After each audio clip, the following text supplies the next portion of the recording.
Hi, everybody. Thanks for joining us today. We're going to have a conversation with Cal Cunningham, who is running for U.S. Senate in North Carolina.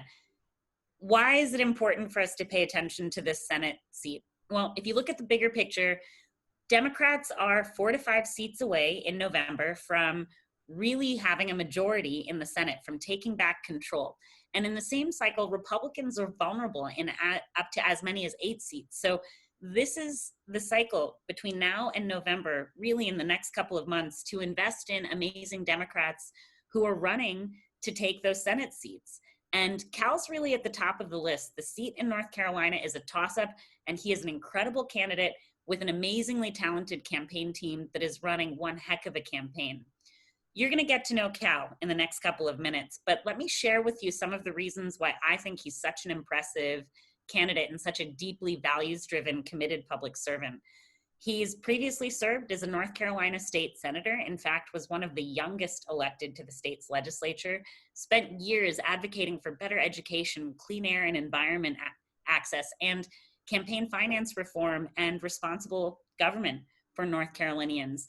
Ultimately had to stop in the state legislature because of partisan redistricting, which is a huge issue in North Carolina. But afterwards, he was again motivated by the tragic events of September 11th, 2001, and joined the Army Reserves. He went on to serve 3 active duty tours overseas, including in Iraq and Afghanistan. When he came home, the public service trend continued. He went on to become a small business owner, setting up a company that's gone on to be pretty successful, providing environmental services and waste reduction services across the state of North Carolina. Anybody who knows Cal well will tell you that he's running for Senate first and foremost to serve, to make sure that government works better for more North Carolinians.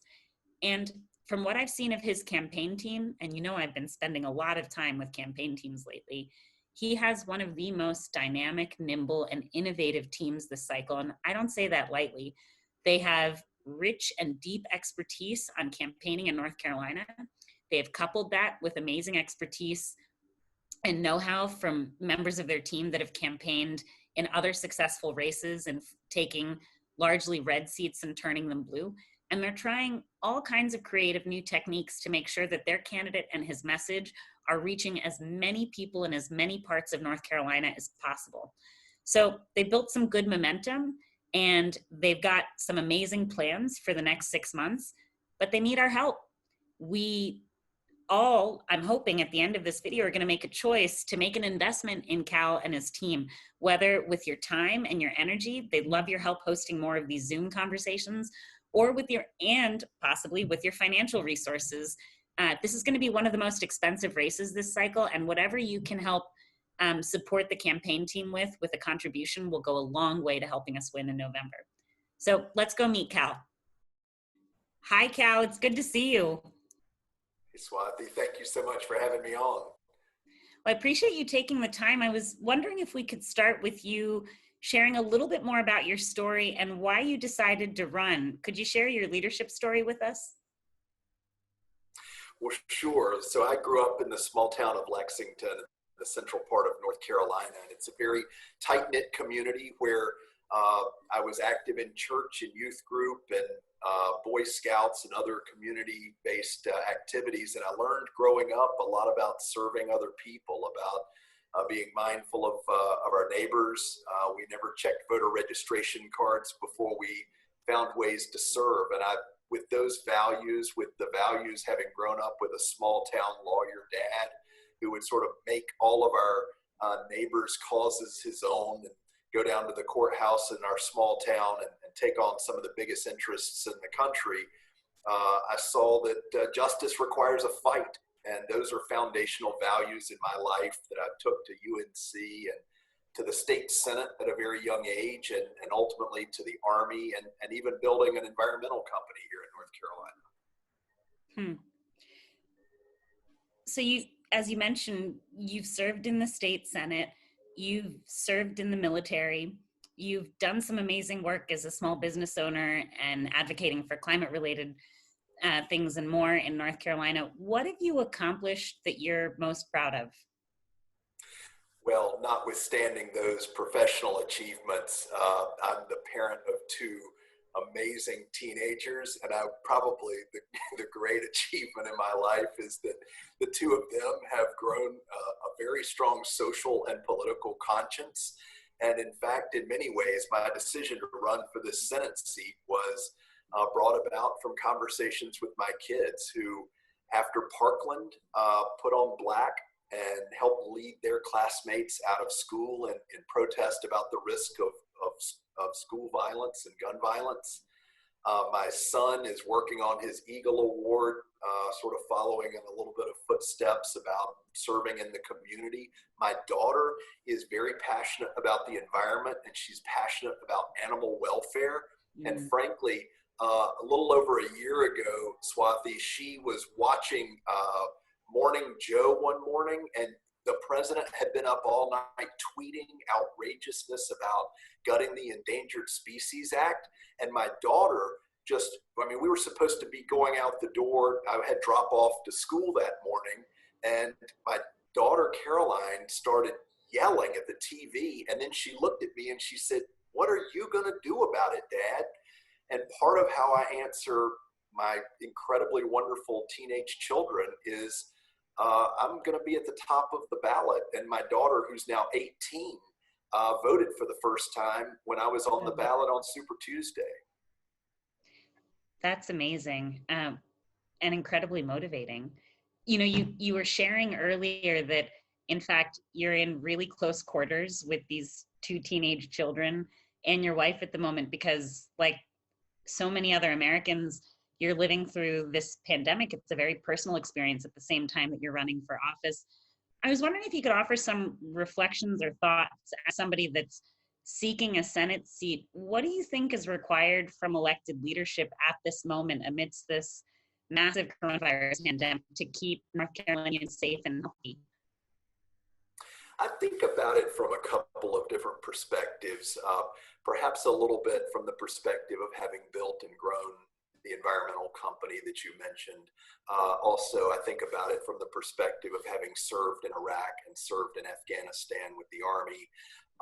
This is in part a moment where good, strong, consistent, stable leadership and good government matters.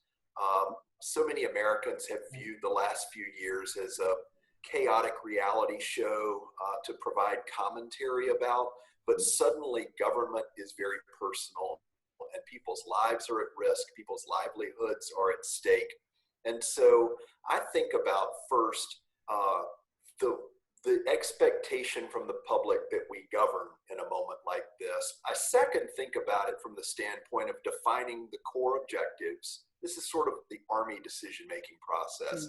Identify a core objective, develop a plan, draw upon expertise, in this case in public health and epidemiology and behavioral sciences and in science and medicine, formulate a plan, resource that plan, and very importantly, communicate with the public about why we need to do what we're doing.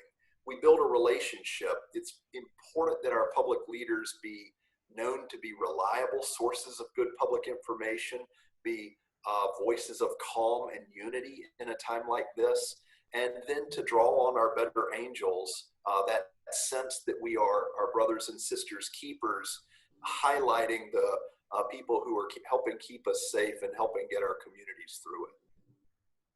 Well, that resonates deeply, and I'm hopeful that in November, folks in North Carolina make the smart choice to bring more of that to bear in this particular race. By the way, on a lighter note, what are you all doing at home as a stress relief during this time? Well, I'm sort of drawing on a number of things. I love to run. Whether it's and I haven't had an opportunity to put on my running shoes when I was running all over the state of North Carolina for office. But now that we're staying at home, it's a legitimate reason to get outside, put on my running shoes, and just go. I also have played guitar since I was a kid. I as a kid, had a lawn mowing business to make money, and bought a guitar, and so have played guitar. played in Iraq and played in the praise band in Afghanistan, and Oh, wow. actually have it over my shoulder here. I won't harm anyone's ears by strumming now, but it's a great therapy. But I'll tell you the other thing that I'm particularly enjoying is I've always wanted to learn to cook, and now we're here at the house. The kids, we're all home every night. Between Zoom town hall meetings, I'm trying to cook. It's a mess a lot of the time, but I'm trying to. My mom wrote a cookbook when I was a kid, and so I'm breaking into some old recipes of hers. Oh, I love that. That's awesome. You're getting some good quality family time out of it at the very least.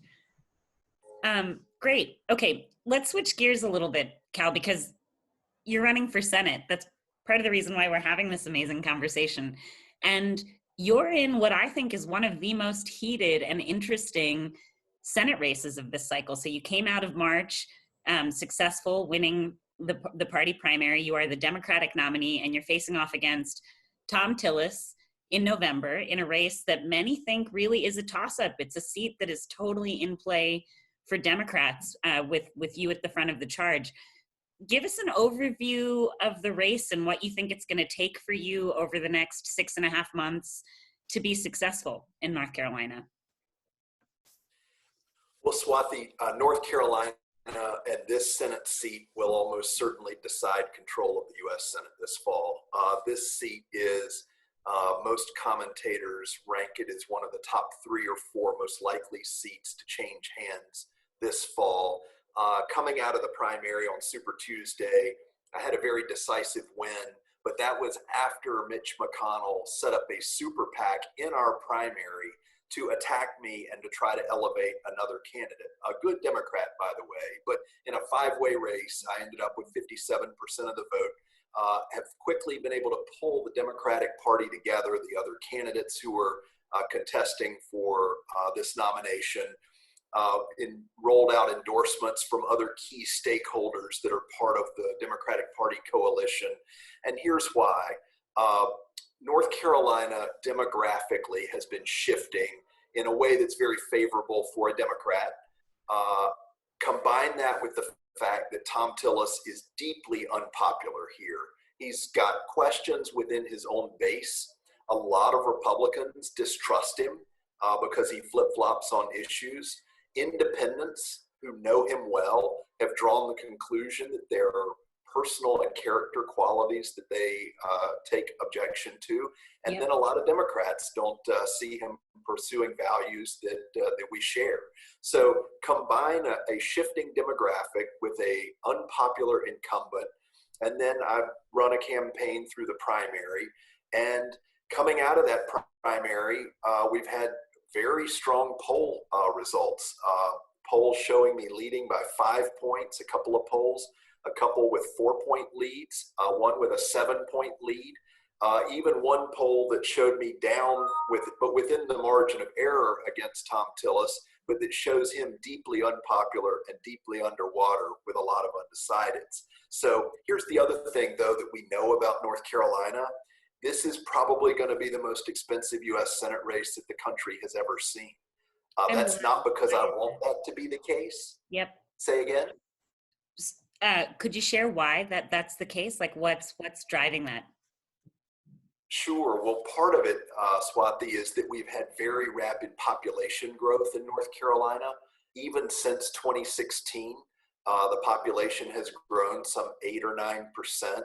And so there are a lot of new people in the electorate. Second, we have 10 media markets. A lot of people thinking about North Carolina may not imagine that, but the western tip of our state is in the Atlanta media market. The northeastern part of our state is in the Norfolk media market. Charlotte is massive. Raleigh, Asheville, Wilmington, Greenville, Greensboro, Winston-Salem, those areas. So we have a very expansive state with what will probably be 5 million or more voters this fall. So it's in 2014, when Tom Tillis won this seat very narrowly against Senator Kay Hagan, at the time at $121 million, it was the most expensive U.S. Senate race And already Mitch McConnell has booked, and outside groups have booked ads in this state for this fall, that if we total up all the spending, we're already close to $80 million. And and the polls aren't even open yet and won't open for months. So obviously, we're hoping that everybody that's listening to this makes a decision to chip in and support you and help you pull together the resources that we need to be victorious. But what else is your campaign doing? How else do we compete in a race that's likely to be this resource intensive, knowing that the other side tends to be really good at organizing financial resources? Well, a couple of things are important. One, the message is important. And I, as a candidate, am talking a lot about challenges in corruption on Capitol Hill. I've got a pro-democracy, anti-corruption plan. Healthcare is top of mind. Jobs and economy, climate change, gun violence. These are top of mind issues, and I'm speaking to what the voters are telling me they care deeply about. But second, we're also building a grassroots army across the state, working to build through the state party, through this campaign, working with a very popular governor, by the way. Roy Cooper, Democrat, is our governor, who is also on the ballot with me. And the same polls that show me with a 7-point lead show him with a 14 and 17-point lead over his Republican opponent. So Biden continues to lead in North Carolina over Trump. And by the way, all the people listening to this should know, if Biden wins North Carolina, there is almost no path for Donald Trump to win a second term. So the stakes are high in the presidential, in my race, in the governor's race, and we're going to be working together to build a massive get out the vote effort and field campaign that will touch communities all over North Carolina and make sure that we have very high voter participation. That's awesome. You know, you alluded to this a moment ago, but I was hoping we could get into it a little bit more. So something that I've been really impressed by is you have a very nimble and dynamic and pretty innovative campaign team. It's part of the reason why you've been successful so far at pulling together this statewide set of support and building some really grassroots support in your bid for the Senate seat. Could you tell us a little bit about how that's going to play out given the new realities of campaigning during Corona? Well, from the inception, when I was deciding to enter this Senate race, having looked at historically what it takes to win in a state like North Carolina, both from a resource standpoint, but also from organization and a communication standpoint, there will be as much money spent in this Senate race as people used to spend running for president in the entire country. So I, in many ways, thought about building a team of the most talented professionals that I could identify both in North Carolina, but then that are familiar with running very tough Senate races in often red states. And so worked to build a very robust in-state and national finance effort, knowing how important that was. Drew from very talented people who know North Carolina, but also know culturally how to communicate in a state like North Carolina for our communications team. My campaign manager is probably best in class, but I thought about it, Swathi, like starting and growing a business. And I thought about it, again, analogizing to serving in the military, where people matter and the talent of the team matters. And if we get the strong, talented people together and align them to a vision and share that vision across the organization, there isn't anything we can't accomplish as long as we continue to stay the course, focus on the things that matter, apply our efforts where they matter the most. You know, I hope you'll humor me while I share this commentary, but a tenet that I think incredible candidates present is not just their leadership and their ability to connect with voters and their message, but it's also reflected in the leadership that they bring to bear in pulling together their campaign team. And I have just been so impressed in seeing what that looks like in the team that you've pulled together in North Carolina. And I think that's why I'm so confident that this is a team that's really worth investing in and backing and supporting heavily. So on that note, I was wondering if you could share with us, what are the ways in which people listening can help? Absolutely sending in funds where and as they're able. And what else? Well, certainly the resource chase is important, first of all. And so to all of those inclined, please, this is where it's going to matter as much as it may matter any other race in the country. Second, I would love to do future Zoom events like this. Now, in a wonderful future, we can get out of our stay-at-home orders and I can begin traveling again. Anybody who's listening, who's inclined to help gather their friends, I would love to do that. I would welcome that. Third idea, anyone listening, I encourage you to engage on social media. It's a free and easy way to help both follow the campaign, but don't just do it as a spectator. Amplify the message, share it within your own networks, help spread the word about why this race is so important. As we get closer to Election Day, anybody inclined, come to North Carolina, be a part of this. We will build a massive volunteer effort, and it will matter all the way up and down the ticket. We will need people handing things out at polling places and phone banking and texting and tweeting and sending postcards, things that you can do remotely. But if you're inclined to come, we'd love to have you. I'll share with you the best barbecue on the planet from my hometown of Lexington. Okay, a controversial statement finally, but there we have it.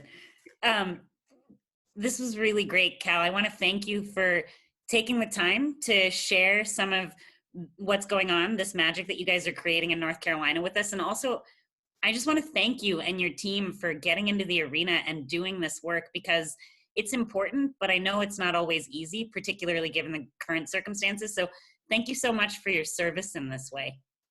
Well, Swati, let me return that thanks to you. As the parent of these two amazing teenagers, and one who believes very passionately that one of the great moral callings that we all face is how we work to leave the world in a better place for the next generation. This is a moment that calls on all of us to think about what we can do. This is how I'm responding to this moment. But all the folk, you and others who are listening and participating, this is an important, what you're doing is an important part of how we respond to this moment. For taking an interest in the campaign, for helping share it with your networks, and for all those who are listening to help share it with yours. We're all in this together.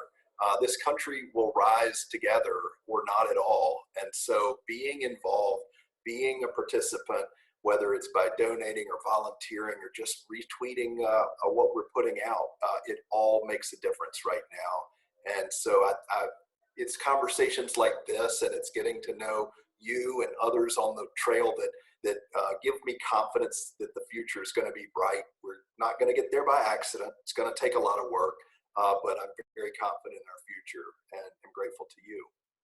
Cool. Well, it's been a pleasure supporting you. And for everybody that's checking this out, we're going to share information on where you can get signed up to support Cal, and an easy link to make a contribution to help him win in November. Thank you very much. Thank you, Swati. Thank you and for all those listening, thank you as well. Take care and stay safe.